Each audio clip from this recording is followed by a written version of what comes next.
Hello, my name is Bart. I'm 42 years old. I'm originally from Eindhoven, but nowadays I live in Amersfoort. I work as a coach, as a life coach. I also give trainings for groups, mindfulness trainings, also breathing technique trainings. I'm sitting here with Robin, and I met Robin a couple of days ago in a library in Eindhoven at an event called the Human Library. And I was there as a living book, and Robin invited me to talk with him about his project and his device, his impulse device, if I can call it already. Maybe it's still a working title. I heard he talked about his project, and I was very interested. So I'm happy I can help him with this. And this afternoon we did some testing. Okay, yeah. How was the feeling as you were wearing this device, the impulse device, and what was your feeling? And the next question, what was the feeling? What you thought about the other guys? Okay. Well, my feeling at first, I had to get used a little bit to it because I don't wear jewelry normally, and now I had the machine with a blinking heart on my chest, so I had to get used to it, which I think is normal. And then when I was used to it, I was very curious about if I could see differences in my heartbeat, and also I was curious about the response of the people that saw me walking with it, and I could tell that almost everyone was looking at me, or at least was looking at my heartbeat.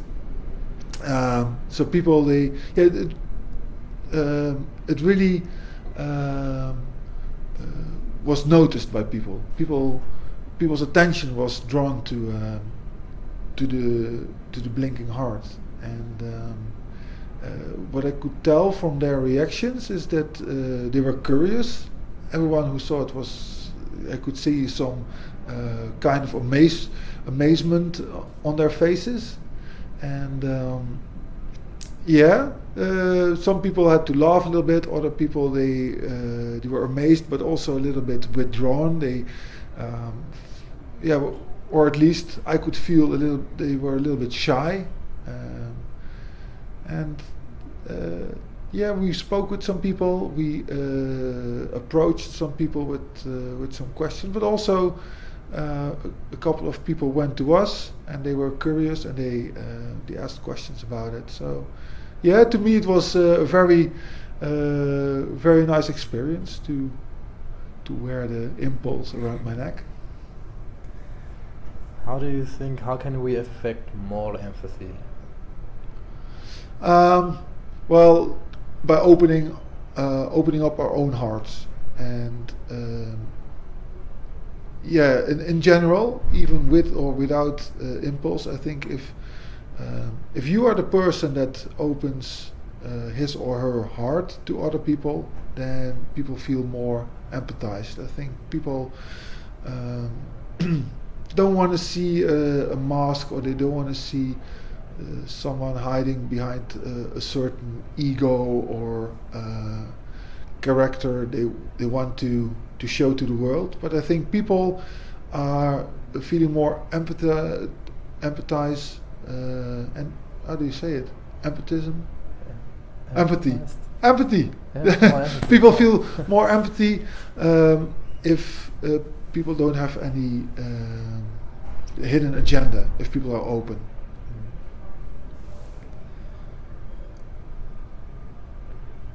What do you think? Where is the biggest leak of empathy, and which place of the society, or which clientele has the biggest leak? The first thing that comes in mind is politics. If I look to the politicians nowadays on television. I think they tried maybe to get your empathy, but it's not real. It's all thought of in advance, and the only thing is, yeah, they want to have some certain power, and sometimes it's even worse that they don't care about a certain ideology, but they want to be on television themselves. So I think where the less empathy is I think in a political kind of areas, and maybe more in general. I think where the biggest egos are, when people are so. I think the ego. Everyone has a certain ego, more or less. But when the ego is so big that people don't feel themselves, they don't have the feeling they can be themselves or they can show themselves, that there is the less empathy. I hope that's an answer you have. Yes, of course, it's good. And what do you think, how can we provoke empathy, or how can we provoke the discussion about empathy? What we did this afternoon,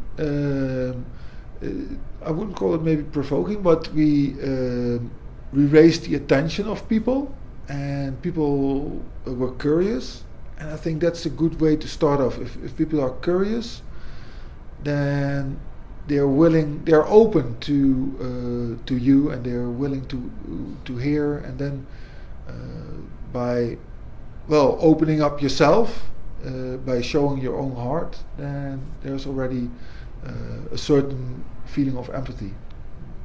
So that's I think one way. And maybe you can also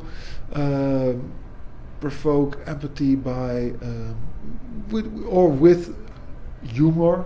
I think when you make it a little bit hard or heavy emotionally, then people might be afraid, and afraid also to show their own emotions. But if you do it with humor, then people tend to open up more easily, and then you can connect. I think the connection, it's the main goal you want to achieve. That if there's a connection, and by showing your own heart in a physical way, but also maybe in a way of expression. If I express my own heart to other people, then I think they're more likely to show empathy. And are you afraid of something which is coming up in the future in terms of digitalization, or what is your fear in terms of the empathy and our togetherness in the future? It's not that I'm really afraid, but what I think of the future is that the trend that people are more individual and more to themselves, more looking on their phones. People, they connect more easy through Facebook than through a face-to-face conversation, and sometimes maybe not fear, but sometimes I worry about that. And for myself, I need to have personal contact. I don't. Of course, I've got Facebook. Of course, I have Facebook, but to me, Facebook is a way that to meet other people. Like you've got certain events, and then also these events are published on Facebook, and I like that, to meet other people. But to me, meeting people in real life, it's so much more valuable than connecting people on which kind of social media there is. And that is a thing that I can see in society, or at least the last 5-10 years. yeah, there's less personal contact and there's more contact through social media, and yeah, that's what worries me. Why is it? Why do you value more the personal contact? Is there something what you would say as one thing what is better in the personal contact compared to social Well, media? that's very simple. In personal contact, you can feel the connection, and through any kind of social media, you need emoticons to express your way of feeling. And well, you don't need emoticons when you're face to face with someone. Hey, your own face is the emoticon, and that tells so much more than any emoticon can express. And of course, it's helpful. I use them as well when I'm texting with my girlfriend or with other friends, but it's in no way comparable with your real life expressions. Yeah. But if you can say something to many people as kind of an embassy of togetherness or embassy of empathy, what would it be? Well, people, don't sit inside your home. Go outside, and if you're all by yourself, go into nature. Feel empathy for the whole environment, for the whole planet, but also for the people that are living on this planet. Feel empathy for yourself, and if you do that, if you can feel empathy for yourself, it's also more easy to feel empathy for the people surrounding you. And sometimes it's strange that friends or family that are living so far away, maybe in other towns or even other countries, you feel more empathy for than your own neighbors that you meet every day. And I hope that people are feeling more empathy for the people that they live close by to. Mm-hmm. Is that good, or should I It's great. tell it in a shorter? No, it's super. I can short it out.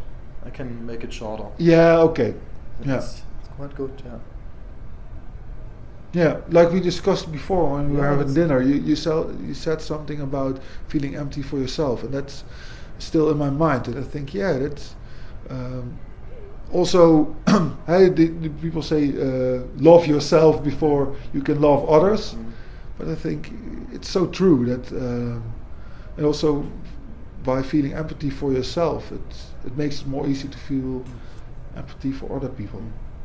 Do you have an idea how we can make empathy or togetherness tangible? No, by showing your heart rate. Yeah, that's one way. I think it's yeah, it's difficult. No, I don't know.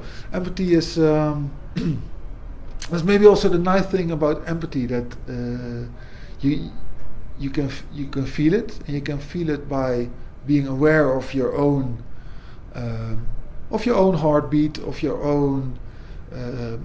Am I getting warm from a contact with a person? Do I feel some tension, like some butterflies in your stomach? I don't know if it's an English expression, but if you're in love with someone, in Holland we say we've got butterflies in our stomach. But if you feel some, if you feel some signals, some tension in a good way, yeah, that's. I think that these are all signs of empathy, and then go after these feelings, try to feel them and not hide them away, but be open about it. And with the impulse is a device that shows your heartbeat, and that shows also if you're empathizing with someone else. But maybe there's other devices that can help you with that. But I think by interacting with other people and listen to your own feelings, that's the best way. Do you think togetherness can save the world? Yeah, it helps for sure. Yeah. I don't know if about saving the world, but yeah, togetherness. It's what we need, I think, on this planet. And if you can listen to the stories of other people will also listen to your story, and then you find out that I think there's basic things that all people are longing to, like a feeling of safety. I think love. I think maybe also empathy, the feeling of being empathized. Of course, the basic needs in life, a bed, some food, all these things. I think that's what all people long to, no matter what culture you're from, what religion you believe in, or what country you're from. I think if we focus on these things that that unite us, we can make this world a better place. Okay, thanks. Yeah, you're That's great. welcome. That's super.